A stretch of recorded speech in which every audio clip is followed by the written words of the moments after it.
الله الرحمن الرحيم والفجر والليال عشر والشفع والوتر والليل إذا يسر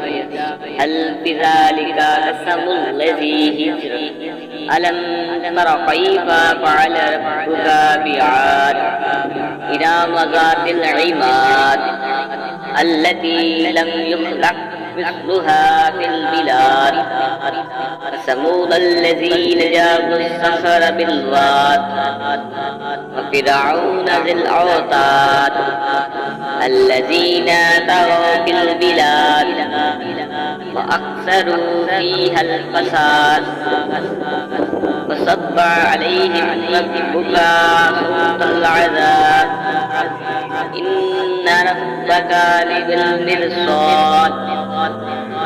فأما الإنسان إذا ما ابتلاه ربه فأكرمه ونعمه فيقول ربي أكرمن وأما إذا ما ابتلاه فقدر عليه رزقه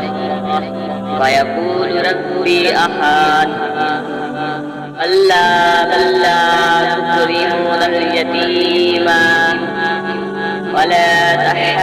تحضون على طعام المسكين وتأكلون التراث أكلا لما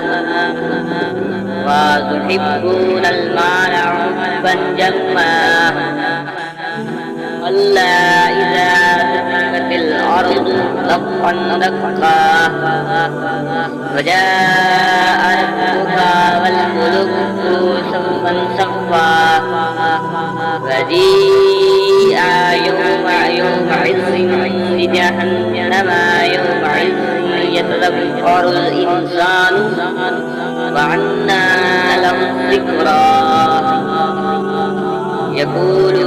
يا ليتني قدمت لحياتي ويومئذ لا يعذب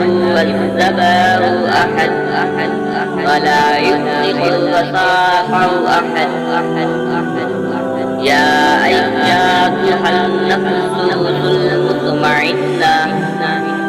ارجعي إلى ربك راضية مرضية